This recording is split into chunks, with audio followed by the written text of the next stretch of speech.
Hello, welcome to today's inspired message. Today's message will be discussing the art of surrendering, listening, and welcoming unexpected outcomes into your life. Following these three principles allows you to truly transform your life from the known realm to the unknown, to the intellectual to the spiritual, from the temporary to the eternal. So, to begin the process, surrendering is essential, it is key, because through the art, remember the art of surrendering, because it is a skill that is incredibly difficult to even just to want to do it, even to take the first step to intend to do it is difficult, because obviously we have our own egoic desires and attachments to certain pursuits, because we are attached to an emotional identity.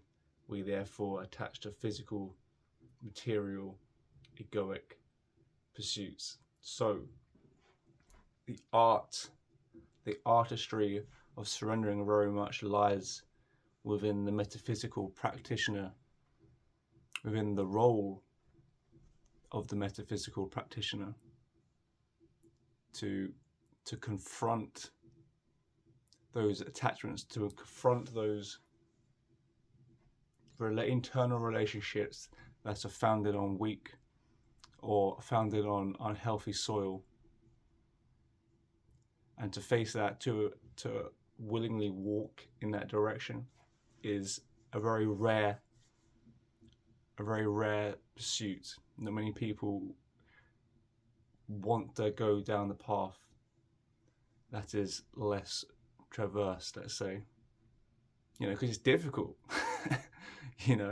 It's, you're faced with the choice of comfort, of doing what you know, doing what you're attached to, doing what ultimately quells your emotional trauma or perceived egoic weaknesses, which can come out in material sort of obsessions or compulsions, where you feel you have to achieve a certain level of material wealth or success in order to feel good inside.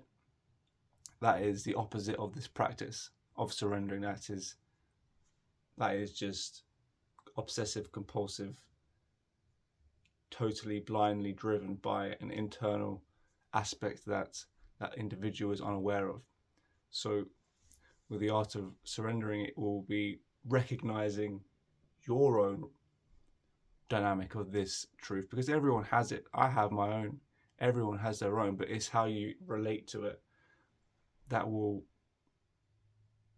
reflect your inner and outer life. Because we'll have egos, we'll have histories that our egos have created a story from, and in that story there will be perceived weakness and perceived strength, and then the ego will want to highlight the strength and resist the weakness in this egoic narrative. So it's important as a metaphysical practitioner to be aware of your own egoic story in the past, in the present, and what it is trying to replicate in the future.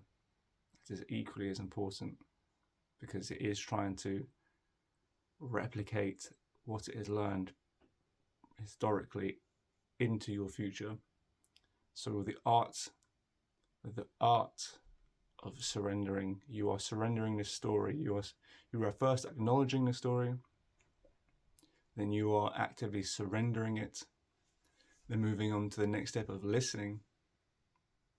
Because once you have, again, this adds to the reason why most people don't want to do it, which is why, I've struggled a long time, even still, it's rough, because a story is deeply, deeply woven into your psychology, into your psyche, it is proliferates into your existential reality to sort of weave a tapestry of reality, of existential reality that the mind can comprehend. But when you surrender that, you create a void, and in that void, the next step is to listen. Which requires you to properly ground yourself. To create healthy boundaries with yourself and with the outside world, so that you can listen, so you can create the environment internally, so you can create an internal and external environment that supplicates this desire to listen, to prioritize the ear, the inner ear, really. You're trying to listen to something beneath the egoic story that is trying to communicate, always has been trying to, but now that you've shed a lot of these layers of the egoic story, you then thin the veil between that of you and spirit, and so you want to try to reconnect or redevelop your inner ear, your inner awareness to this song. That's the way because it's not like your thoughts or your thinking. It's kind of, it's tangible, it's orderly, it's concrete. It's the way I perceive it is like a song. It's not something you're thinking. It's like a feeling. It's like a rhythm to it. It's the cadence shifts fast to slow to, chaotic to melodic, But in that process is where the transformation occurs, which is where you want to then go on to the third step, which is to welcome unexpected outcomes. Because to listen to it is, as I said, it's transformative in its turbulence. Let's say that it's very, the cadence is very, the rhythm is very up and down, left and right. You can't tangibly assess where it's going, which is exciting, but it's also, it can be pretty intense at times, because it will take you places that you can't conceive or plan for, which is the element of value in this metaphysical practice, because it transforms you from a life of the known to the unknown. And in the unknown, you're tapping into ideas, consciousness, and reality that is beyond the story of your ego, which is massive. I mean, that is the most wild, psychedelic thing anyone can do.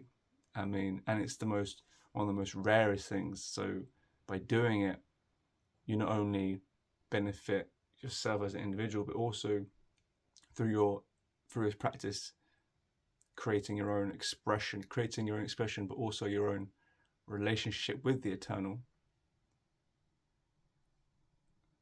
will translate to people when they're in your presence, but also in terms of what you do materially. It's going to show in that domain too. And these things are important, because that is the first step in bridging the gap between the earthly and heavenly domain of human consciousness. It's, at the moment, we're sort of lost looking down at our technology, at our phones, at our egoic stories, at our emotions, which is an equal part of our reality, but we have long since forgotten, like our ancestors knew and lived, which is to look up at the stars, to reconnect with our heavenly body, with our higher consciousness, you could say, with God, for however you want to label this phenomena. In that we've lost that bridge, and walking down that metaphysical path and developing your metaphysical practice is important for those reasons, on a micro and a macro, on an individual and a collective, because sooner rather than later, because our phones, our ego, our materiality is equally as much a part of our reality as the spiritual, the eternal,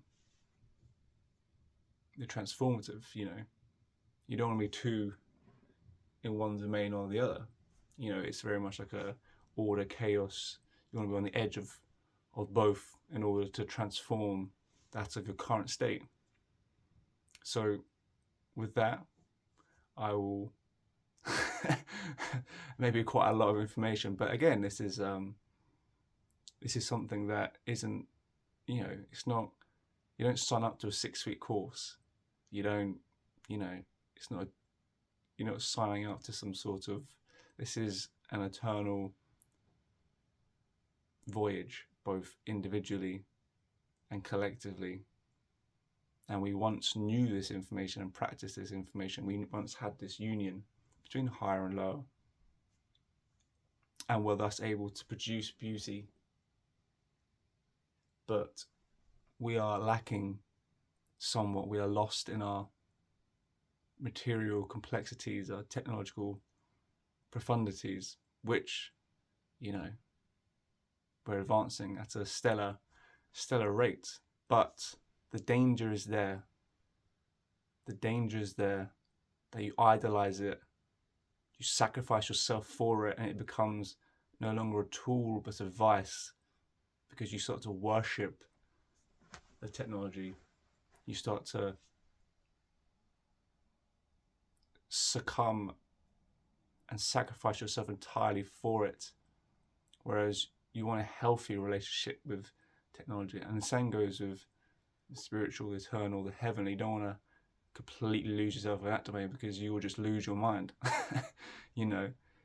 As a human, we have to accept our reality, and our reality, we can't just completely melt and dissolve into the spiritual heavenly realm, because you'll just lose your mind. There needs to be a grounding practice. The way I like to think of it is, like a tree.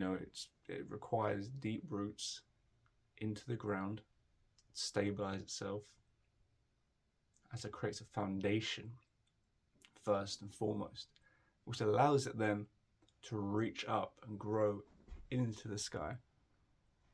So I'll leave you with that nice visual image, and I would stress patience. Don't look to rush this. Because it is a transformative on an individual, but it's also, what's what I'm trying to think of? It's a revolutionary act. It really is. There's a lot of desire to change the world through some sort of protest or violence or just anger, fundamentally just wanting to project their anger, which, maybe there's a moment for sort of combative elements and emergencies, but for the most part, the real revolution occurs from what I've just stated, these practices of internalizing, overcoming your egoic story, transcending it, and reforming a relationship with the heavenly to manifest and to bridge down into the earthly, and to be the divine creator / mediator between heaven and earth, and to restore beauty on this earth. And with that, have fun and good luck.